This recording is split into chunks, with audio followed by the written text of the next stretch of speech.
ఈరోజు కవిత గారి అరెస్ట్ కూడా మేము ఖండిస్తూ ఉన్నాం. ఎందుకంటే దేశంలో ఇంకా చాలా ఉన్నాయి. లక్షల కోట్లు మింగినటువంటి వాళ్ళు, విదేశాల్లో పోయి హాయిగా ఉన్నటువంటి వాళ్ళు, బ్యాంకులు ఎగ్గొట్టి లక్షల కోట్లు తీసుకొని పోయినటువంటి వాళ్ళకు మరి ఎంతోమంది ఉన్నారు. ఇక్కడ కేసీఆర్ గారిని టార్గెట్ చే ఇవన్నీ జరుగుతూ ఉన్నాయి. ఒక ఊళ్ళో సోషల్ మీడియాలో పోస్ట్ పెట్టిన వాళ్ళ మీద కేసు పెట్టడం, తప్పులు ప్రశ్నిస్తే కూడా దాని మీద కేసులు పెట్టడం, వెతికి ఎక్కడెక్కడ ఉన్న అప్లికేషన్స్ అందేసి టార్గెట్ చేసుకోవడం, కేవలం బహుజన నాయకత్వాన్ని టార్గెట్ చేసుకోవడం. ఇది తెలంగాణ సమాజం అన్నీ గమనిస్తూ ఉన్నాయి. అధికారంలో వచ్చినంత మాత్రాన భయభ్రాంతులకు గురి చేసి లోపరుచుకోవాలంటే కాదు. ఈ గడ్డ మీద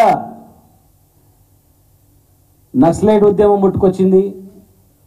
ఈ గడ్డ మీద సాయుధ పోరాటం ముట్టుకొచ్చింది. ఈ గడ్డ మీద తెలంగాణ ఉద్యమం ముట్టుకొచ్చింది. ఈ గడ్డ మీద ఏదో ఒక రోజు అతి భయంకరమైనటువంటి మరొక ఉద్యమం ఖచ్చితంగా పుట్టబోతా ఉంది. 100%. ప్రాణాలకు భయపడేటువంటి మనస్తత్వం ఈ గడ్డ మీద ఉండదు. జై తెలంగాణ అనే రైలుకు అడ్డం పోయి ప్రాణాలు అర్పించినటువంటి గడ్డ ఈ గడ్డ. ఒంటి మీద నిప్పండించుకొని జై తెలంగాణ నినాదంతో చనిపోయినటువంటి గడ్డ ఈ గడ్డ.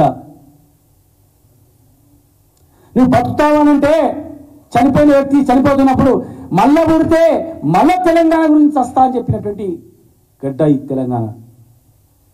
ఒక జర్నలిస్టు భువనగిరి దగ్గర వెహికల్ స్పీడ్ తీసుకుంటూ పోయి బస్సు గుద్దుకొని జై తెలంగాణ అని చెప్పి చనిపోయిన గడ్డ ఇది. నక్సలైట్ల పేరుతో పిట్టలను కాల్చినట్ల అడవిలో తీసుకెళ్లి కాల్స్తుంటే కూడా మళ్ళా పడితే పేదల గురించే నేను బతుకుతా, పేదల గురించే సస్తా అని చెప్పినటువంటి గడ్డ ఇది. సాయుధ పోరాటంలో మహిళలు సైతం భయపడకుండా కొట్లాడి ప్రాణాలు అర్పించిన గడ్డ ఇది. అందరినీ కలుపుకొని పోతేనే, అందరినీ సమానత్వంగా చూస్తేనే ఈ రాజ్యం చల్లగా ఉంటుంది. కానీ పుట్టిన పాపానికి పెరిగిన పాపానికి మనుషులను చూసి వీడా వాడా అని చెప్పి అణచివేయాలని ప్రయత్నం చేస్తే, అసత్యపు ప్రచారం చేస్తే, చిన్న చూపు చూస్తే, తెలియకుండా గోడసాటు నుండి వెకిలి చేష్టలు చేస్తే, అవమానాలను గురి చేయాలని ప్రయత్నం చేస్తే, నా పేరు వస్తలేదు కదా వాళ్ళ మీద పోతుంది కదా అని చెప్పి చేస్తే సమాజం మేల్కొని ఉంది. ఇక్కడ తెలంగాణ సమాజం చూస్తూనే ఉంది ఇక్కడ. కనుక అలాంటి ప్రక్రియలు మంచి కాదు.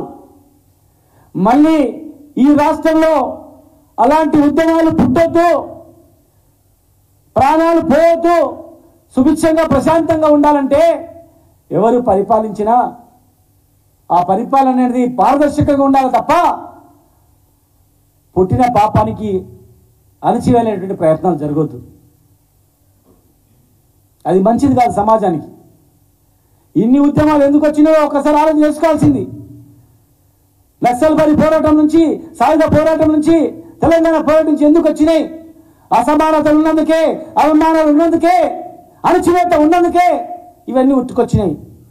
కనుక ఈరోజు మరొక ఉద్యమానికి